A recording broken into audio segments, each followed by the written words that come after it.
Hey, I'm Dr. Karen Becker, and I'm so excited today because I have the one and only Dr. Richard Patton, animal nutritionist, joining me today to talk about all things pet nutrition. Now, if you don't know who Dr. Richard Patton is, it's a little bit shocking because he has been one of the, not just pet food formulators, but he's been an animal food formulator for, gosh, Richard, dare I say approaching 50 years? Yes. Which is an amazing way to spend your career helping animals eat better food. And I also believe that you have formulated a whole, for not just dogs and cats, but I think zoo animals, lots of wild carnivores for zoo diets. You have formulated, I believe, around the world. Tell us, for those of you that may not know your background, tell us a little bit about your very colorful and quite insightful career as a animal nutritionist. Well, Karen, that's a gracious introduction. Thank you. I have been at this a long time, as you intimated, and probably I'm the oldest surviving animal nutritionist consultant in captivity. It's simply from showing up and doing my best every day I've been a nutrition consultant for 40 years. And I have worked in, I think, 27 countries. And much of my tenure was helping zoos and making diets for zoo animals. This then led to a perspective of what you might call comparative animal nutrition. And these contrasts give you a lot of insight as you go along. So one would hope that in a person with the experience such as myself, somebody who has spent all these decades thinking and struggling about how to get it done, that I do have something to contribute. And we want to, continue. What we will all want to do is what's best for the animal and the owner of the animal. And that's my ambition when I get up every day. And Richard, because you've been doing this so long, you have seen, I hate to call them nutritional hot topics, but honestly, you've seen these nutrition trends, these, when I say crises, you have a pretty good, literally patent statement about nutrition not being a crisis, but you've seen these dozens of monumental nutritional issues come to the forefront of veterinary medicine over your 40-year career. And talk to me a little bit about how you arrived at your kind of patented statement that nutrition is never a crisis, because you actually have seen lots of nutritional problems come about in your time. How did you arrive at your conclusions? Yeah, it is kind of a perspective of mine of longstanding that nutrition is never a crisis. It just slowly gets worse and worse until something else is a crisis. And then veterinary medicine, the predominant training is crisis oriented. And so when this nutrition finally breaks into a crisis, the veterinary profession has the standard stimulus that they can react to. The truth of the matter is that an animal that presents with a crisis at the clinic may have been in inadequate nutrition for months or years. And it's because of the exquisite adaptability that evolution has built into everything that a wrong diet can seem to work for a while. Yeah. And I think that that's probably one of the trickiest things, even for veterinarians to understand. My nutrition training in veterinary school was minimal at best. That's gracious. Minimal nutrition training. So I don't believe veterinarians are trained to recognize nutritional disease in its process. We don't look at nutrition as a contributing factor to many of the chronic degenerative diseases plaguing pets today. We're not looking at that. The other thing that I was not taught in vet school is that you can be obese and profoundly nutritionally deficient. So just overfat and undernourished is a common mammalian issue in North America. And you've highlighted that a lot in your writings and in your lecturing. Yeah, the 900-pound gorilla in the room, in you and I are well aware of my rant here, and it's the excess soluble carbohydrate that's in the average pet diet, which, and the culprit is kibble. And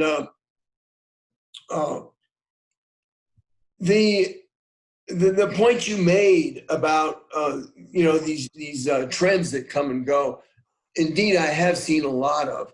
And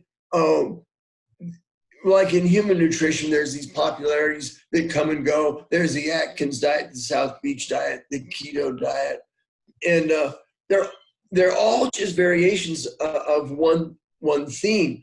And it's lowering the soluble carbohydrate. It benefits anybody.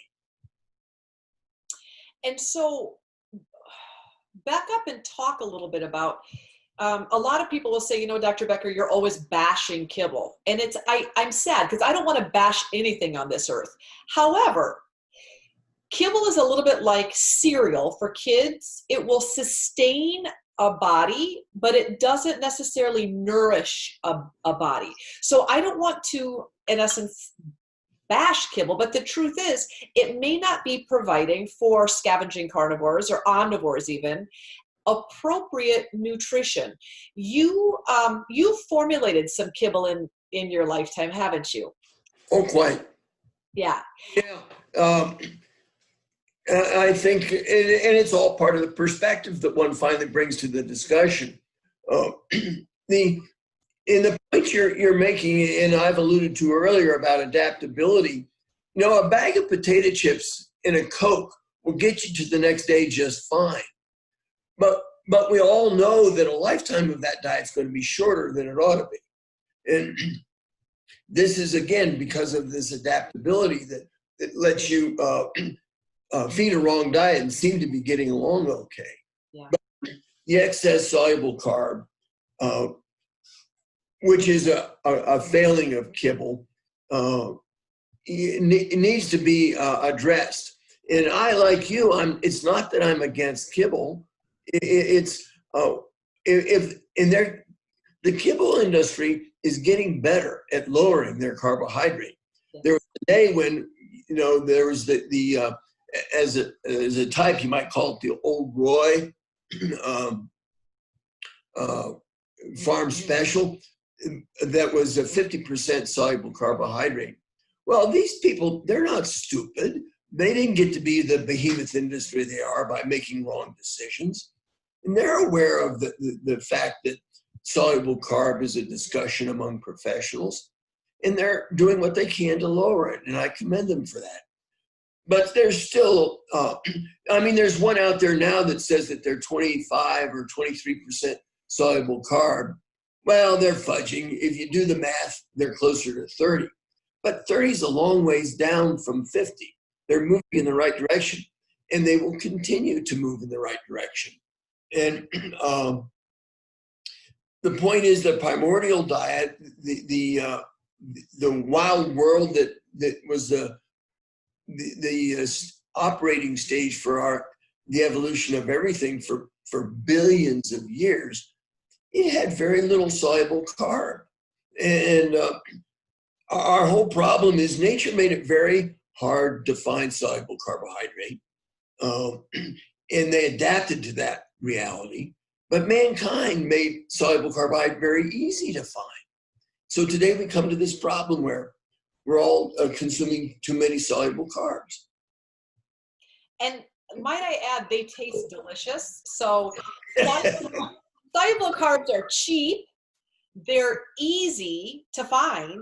They're addictive. They're highly addictive. And it's a great, like you said, it's a great way to get by because you have no mammals really argue eating them. They're delicious and addictive. So no one's arguing, other than from the nutritional standpoint, it's not ideal. It's not ideal for us, and it's not ideal certainly for carnivorous cats and dogs.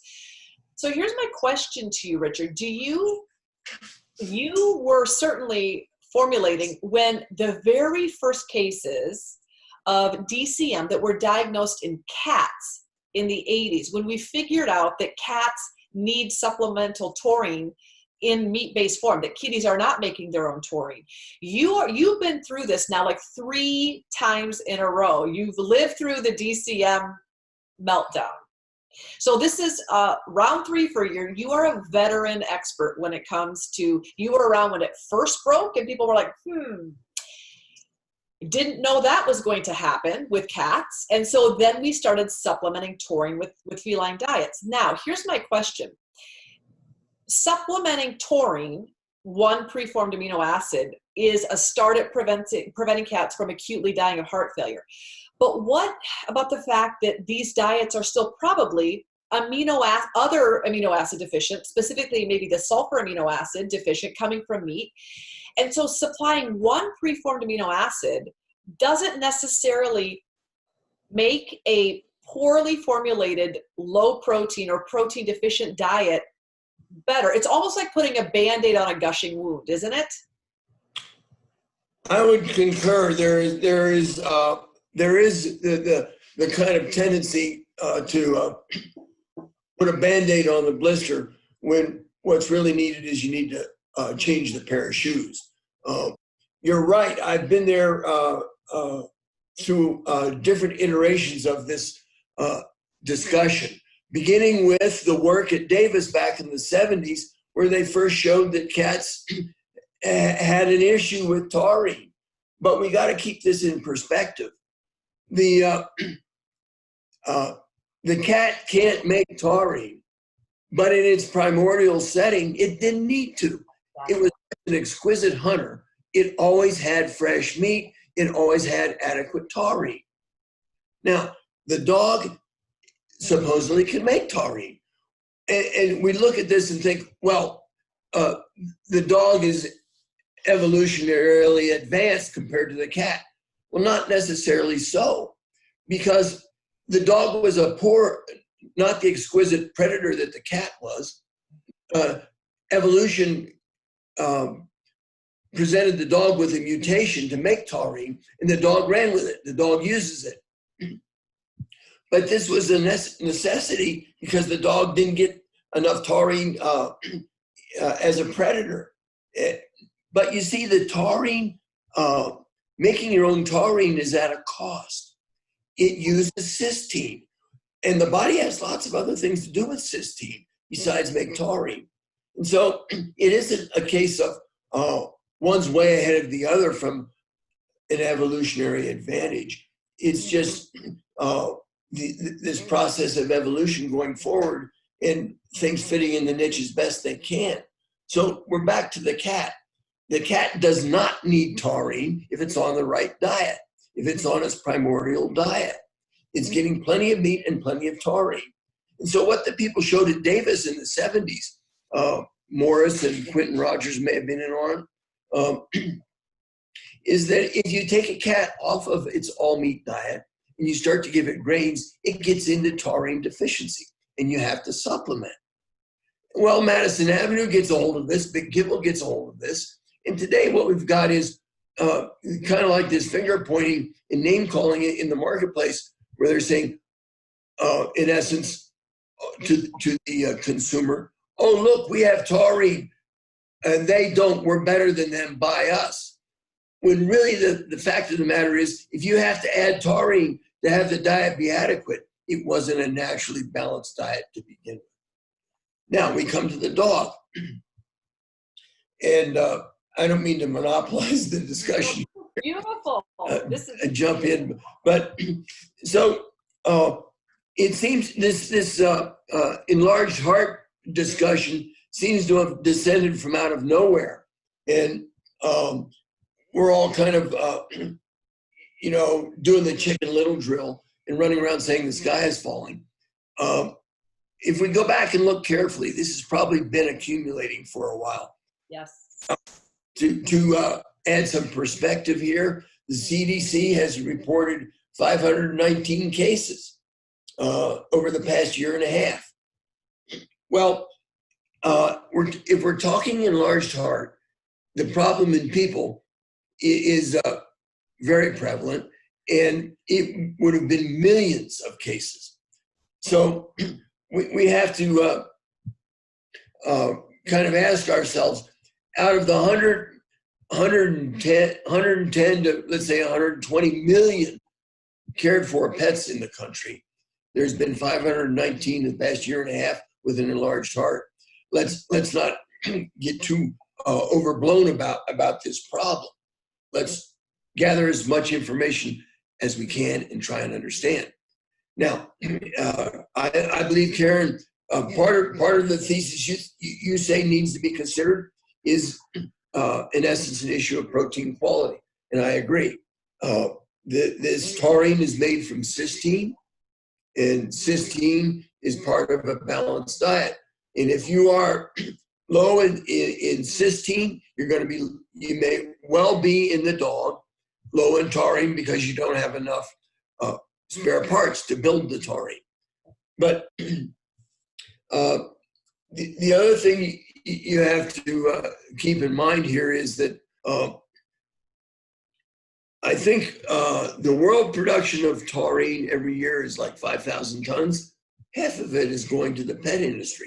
Yeah. And we have to, on the one hand, be sure that the diet is properly balanced with regard to vitamins, minerals, protein, everything, amino acids, essential amino acids to begin with.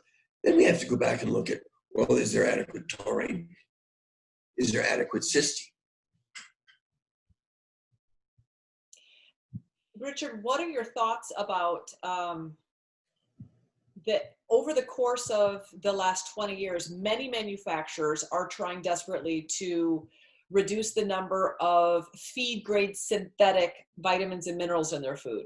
So two things are happening. Manufacturers, thankfully, are going from some of the cheaper, poorer absorbable oxides and moving to amino acid chelates. So they're improving the quality of synthetics going in terms of bioavailability. But they're also working on just getting synthetics out of the formulas, which is notable and I think respectable. However, I think that there's a chance that because AFCO feeding trials are, in my opinion, incredibly deficient. 6 months of feeding an animal a food without measuring your nutritional parameters in the bloodstream, I don't think is an adequate judgment of a food that you could feed a lifetime.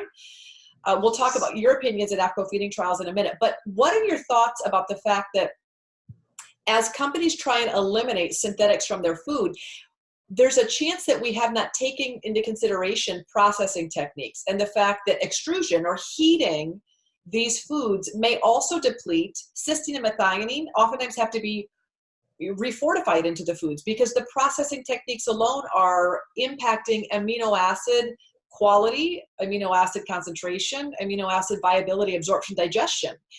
So two questions. Number one, processing plays into protein quality, but the raw materials already going into pet foods are not human grade lean. It's food grade. So talk to me about quality of raw materials, processing techniques, and AFCO feeding trials. That's a lot. That's a big question. I'm glad you're taking notes. Let me put some perspective to the discussion in this regard, synthetic versus natural. I did a lot of work in the past with vitamin E, which is one place where the natural advocates have a very valid point that has been easily proven. I shouldn't say easily proven, I should say well proven. The vitamin E, as you have, I call it from the smokestack industry, it's available in 8 isomers, all with some amount of vitamin E potency. Nature deals in just one form.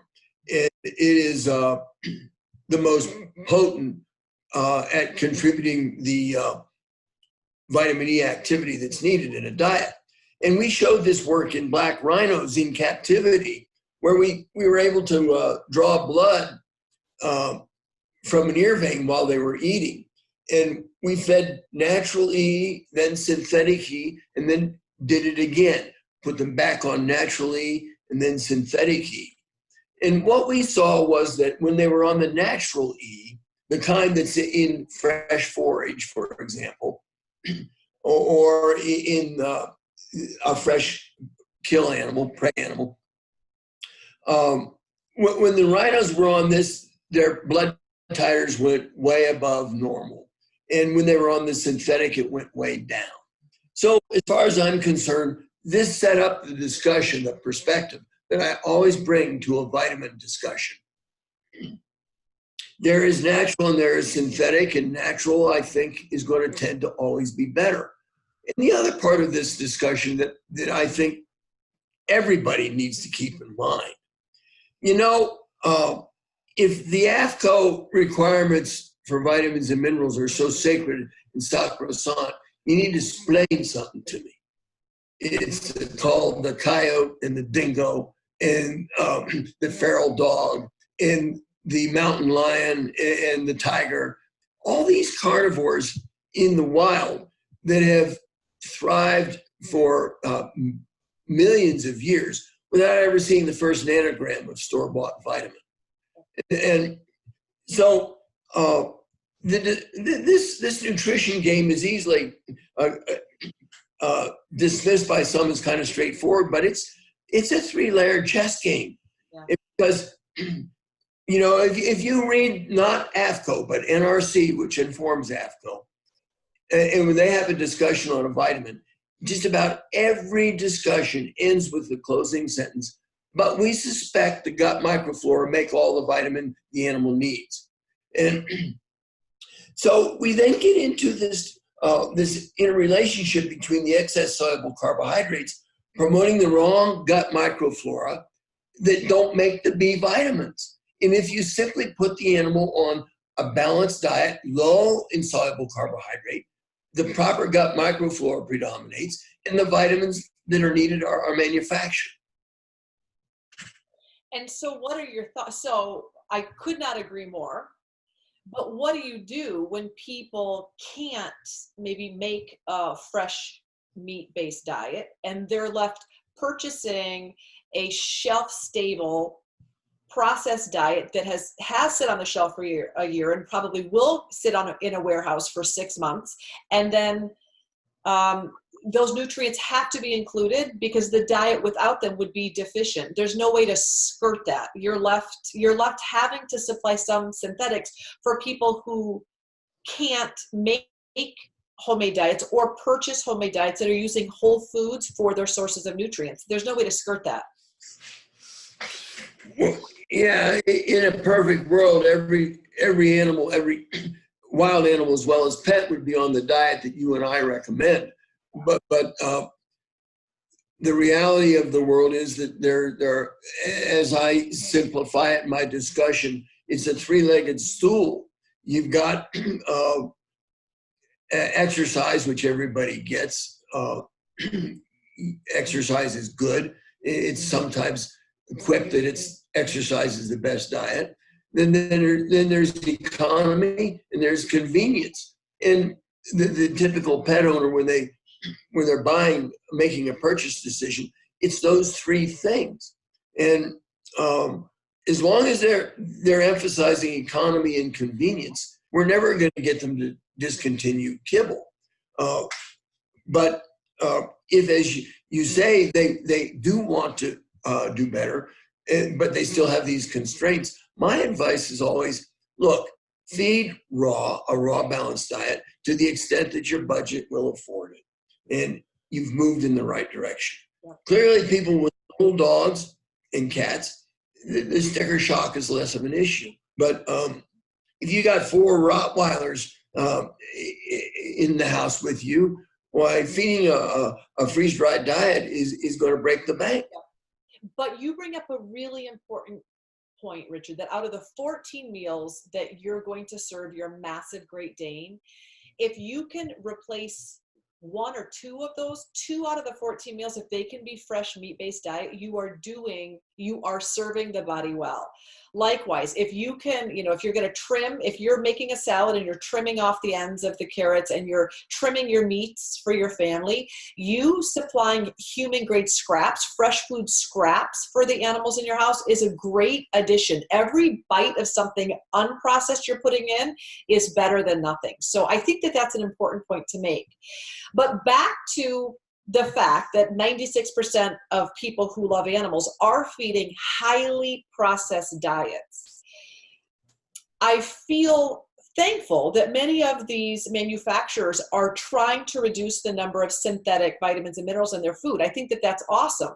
I think what happened is they discounted the processing techniques playing in to how extrusion impacts microbiome, how extrusion impacts amino acid digestibility, how extrusion impacts digestion and absorption of certain nutrients. So I think that may be playing more so into amino acid deficiency than we may realize. Now, no one studied that because there again, feeding trials were not required to study it. So give me your thoughts on feeding a trial diet for 6 months, and 6 out of 8 dogs have to remain alive, but they're not testing any parameters, no blood values of nutrients, no remaining nutrients in the bag.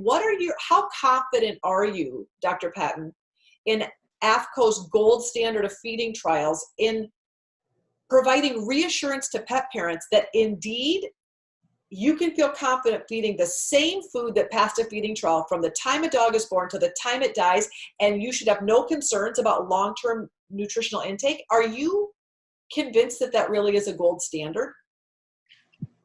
Let me begin first by saying that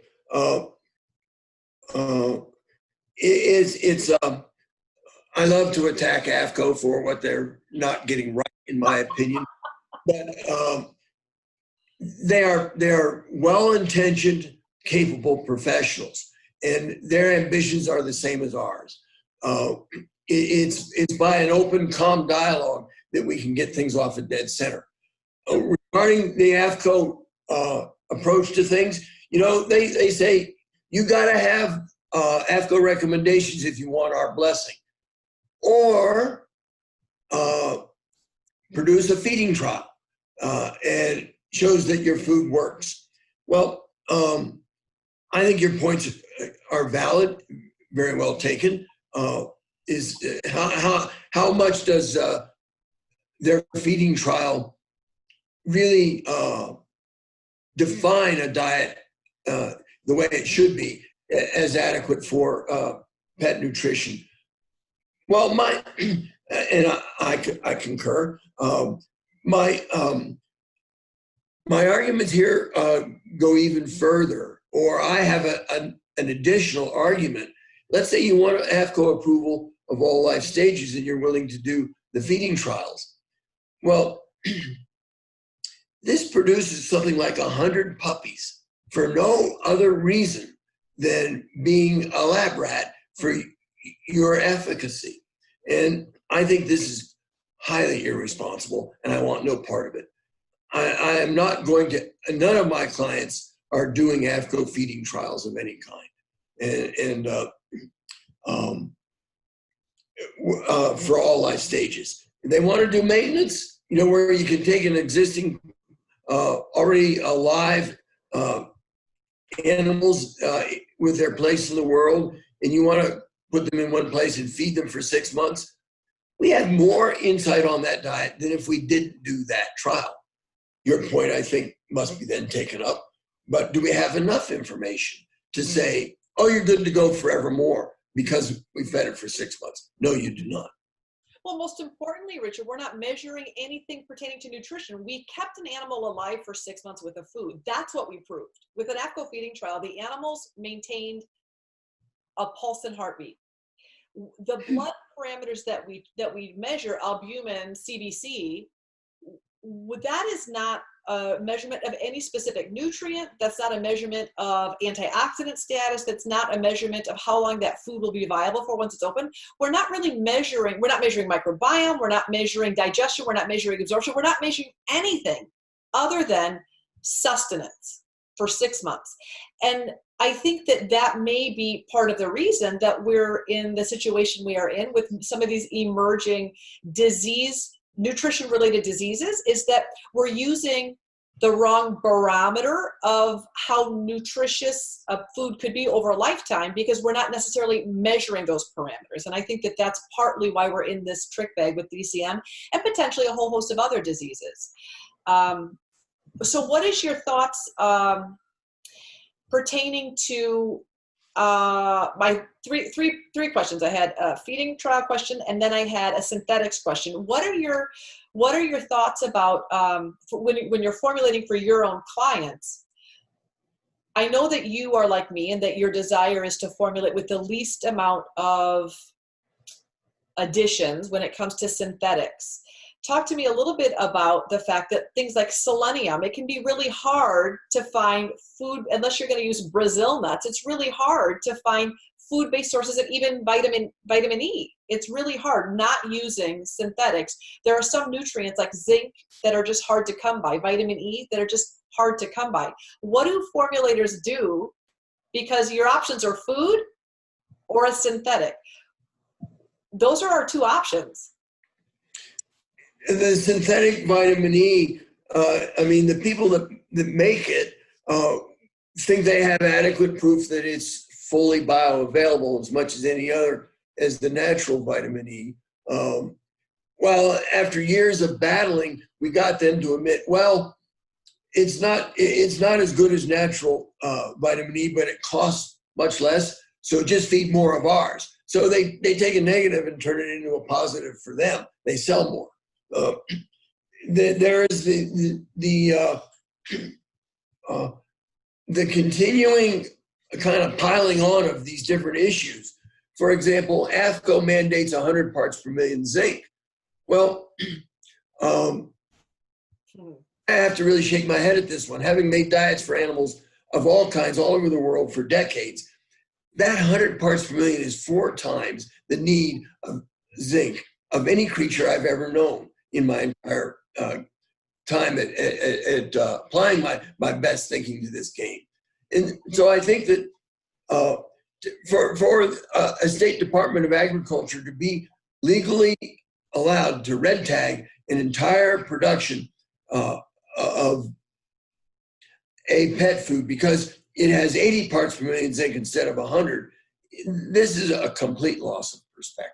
Yeah. And somewhere between the fact that nature's got it right, everybody thrives in the wild, and on the one hand, over on the other extreme is everyone's buying kibble from the grocery store. We have to find this happy medium, and that's what I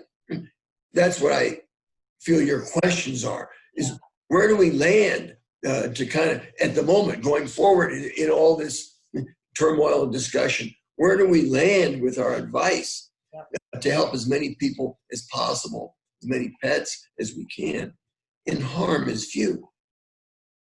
Yes, that is my question, because we know, I am like you. Am I thankful that I live in a country that has some nutritional parameters that we can look at and review? I am. I'm very thankful. Do I think that those parameters set forth from AFCO are not necessarily entirely accurate or even healthy long term, for the fact that like we don't have for some of those nutrients there's no maximum level, so there's a lot of minerals that can be found in foods, and if that is fed over time, what are the long-term consequences of feeding really high levels of some minerals? That may be a detriment. So are you in favor, Richard, of maybe, or do you believe time is coming that we will be, as professionals, willing to consider the idea of revamping what we consider optimal nutritional requirements for dogs and cats? Do you think that that's coming? I'll answer that this way. With all due respect, I think what we're headed towards unequivocally is that the entire AFCO approach is going to become passé, kind of like a ghost ship that AFCO can say what they want and mandate what they want and play their word games about we don't enforce, we let the state departments of agriculture enforce. Well, this is a passing of the buck, and people are going to get fed up with it. They're going to say, why do I have to have all these added ingredients to meet your requirements when over here there's a diet with 7 ingredients that has been in the market for 15, 20 years? This is the feedback I want. What works? What do people keep buying? The other perspective on this entire discussion, you have gotten this question many times. Invariably, I get it after a talk, it's Q&A, and someone will say, our 14-year-old lab was just diagnosed with cancer. What should we be feeding? Well, of course, this is a heartbreaking question, and you deal with it as best you can. And what I never say to that pet owner at the time or the group, but always try and get around to is the time to be asking that question was 14 years ago. You know, let's get them weaned, mother's milk gets launched, and then let's feed them correctly. And don't worry about when they're puppies. This is a short time. They're going to be puppies for a year, relatively speaking, and they're going to be family members for 15 or 18. And so let's get them fed right. And I keep kind of bouncing back to the broad perspective here, and I don't mean to be dodging your specifics. So maybe you want to come back at me with some of these questions. A really good discussion. So, Richard, some of you, when you think about all that you've learned from all of the perspectives that you've been able to acquire over the last 40 years, what are some of the most important things in terms of your takeaways as an animal nutritionist? You've talked about the soluble carbohydrate issue being a big one. Talk to me a little bit about some of the other, if you were going to pass the torch to a mentoring animal nutritionist, what are some of the other glaring issues, in your opinion, that we need to be thinking about that we aren't? The soluble carbohydrate issue has just come about for all of us, front and center, in the last 10 years, when we're like, we're calculating the carbs, and especially with these grain-free diets, they're actually becoming higher. We have higher levels of carbs in grain-free.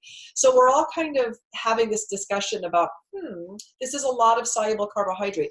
Are there other things that you believe we should be thinking about, looking at, discussing that we aren't, Richard? I don't.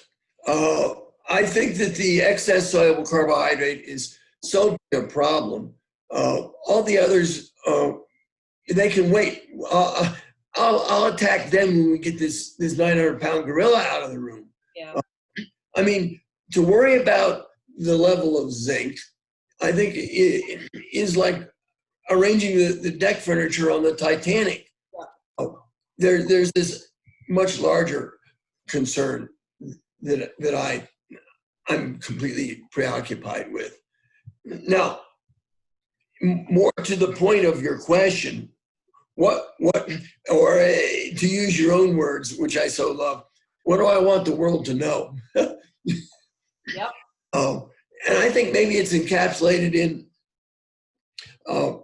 this observation that I'm always so aware of. Despite formal training as an animal nutritionist, just about everything I know of any real value was taught to me by animals and the owners of animals. And I would advise the pet owner to be sure and listen to their pet. When they have a bowel movement and you're looking at their feces, you want it to be a cigar that you can kick across a shag rug. Yep. And, if they're squirting puddles, this isn't necessarily bad, but it's a red flag. And so you want to be sure and listen to what your pet is telling you. And if they're eating feces, I will ask, is it the horse feces or is it their own? There's a big difference. Most creatures will eat feces of other species, but if they're eating their own, this is a different message. And are they eating grass? Well, is it just so that they can vomit it for a moment? Okay, that's one thing. But are they eating grass on a more consistent basis? So be sure and see what the pet is doing and hear what they're doing and listen. Yeah, good advice. Okay, back up and tell me, over the last 40 years, have you switched how you feed your own dogs, or would you say you're basically feeding about the same style you were feeding 40 years ago with your own pet? Questionably, when I was earlier on in my career, I drank the Kool-Aid, and but and I think we all do this with the best of intentions. And the thing that has to happen is you must be open-minded and humble. That you may not have all the information you need. You may not be making the best decision, and to stay open-minded and recognize that the truth can come from anywhere, including, God help us, a veterinarian. Yeah, So, it's true. So, and you want to be willing to connect the dots. For example, a big perspective is if, back again on my rant about soluble carbohydrate and the fact that there's none in nature, well, thinking people should be asking themselves, well, if, enlarged hearts were not a problem in dogs until just recently, and we've been doing something in the past 50 years, diet-wise, that is out of step with the evolved biochemical machinery. And I keep coming back to the same answer. All this starch and sugar is not doing anybody any good. Yep, you're spot on. You're spot on. So, Richard, I have to ask, at what point did you decide to start feeding a fresh meat diet to your dogs? Was that early on, or would you say that as your evolution as a nutritionist, you started feeding kibble and then you started adding in fresh meat recently? Because you're one of the few nutritionists that advocate biologically appropriate foods. You're one of the very few that recognize that dogs and cats do best eating a very low carb, meat-based diet. I believe that probably, God and St. Peter were most exasperated with me from the very beginning that I wouldn't seem to learn my lessons. Because one of the very first things I did was I was part of a group that made a diet for tigers in captivity, and it was wildly successful. World record, 6 cubs born in captivity. As a matter of fact, that same pair of parents went on to set another world record on that diet, 36 cubs born in captivity. And we also feeding an all-natural diet. That same team, at the very beginning of my career, was responsible for the first golden eagle chick born and raised in captivity. It was an all-natural diet. So from the beginning, the seeds were planted in my thinking. Yeah. But then I went on to work for Big Kibble and in the dietary management of disease from the veterinary perspective. And all along, I'm accumulating this insight. So yeah, you get to the point where there was a day when I would have said natural's not good. And if you'd have told me the day would be here one day when I would say it's a better way to go, I'd have called you a liar back then. Sure. But one of the things that I think is indispensable here is that we must stay open-minded and be willing to learn new insights as they present, and not let all the street chatter and dogma keep us from seeing the real trends. And I, not just myself, Richard, but I think that the entire fresh feeding community, one of the reasons that you are so well loved and really we're so thankful for everything you're doing is that you are one of the few nutritionists that have been able to evolve in your professional path to recognize these truths. And we appreciate you for doing that, because it's the voice of common sense, but it also is the voice of reason when it comes to what makes sense for why we would pick a less processed diet for our pets.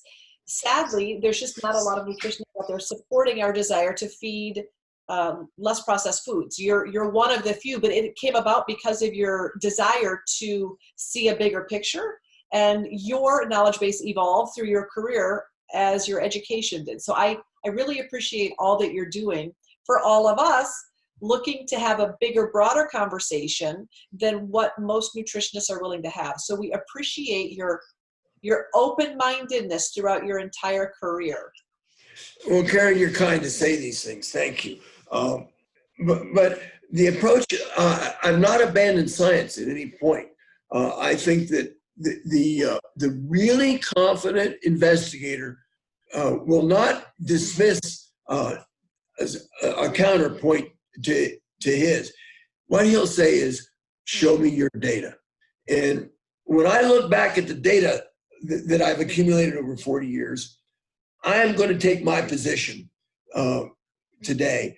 And I'm not going to say to somebody, you're wrong, I'm right. I'm going to say to them, show me your data, because I think mine's better.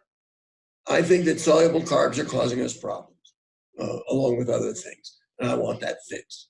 Yeah. Do you see, Richard, because you formulated a lot of kibble in your life, do you see that this is a viable possibility with the cost of meat meals being what they are? Do you think that consumer demand, that consumer knowledge, that consumer push is enough which is going to drive the cost of pet food way, way up? If they're going to use less soluble carbs and more meat meals, that's going to change the price of pet food. Do you think companies will move in that direction, really? The fastest growing segment in the pet food community is freeze-dried raw. And I like what this is saying, but it's still a tiny sliver of an absolutely behemoth industry. And we're just going to have to keep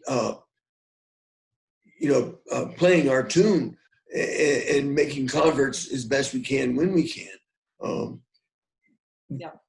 I think as the pets move more from being chained to a hovel in the backyard to being a member of the family, people are going to tend to forsake their economy first approach, nourishing their family members, and the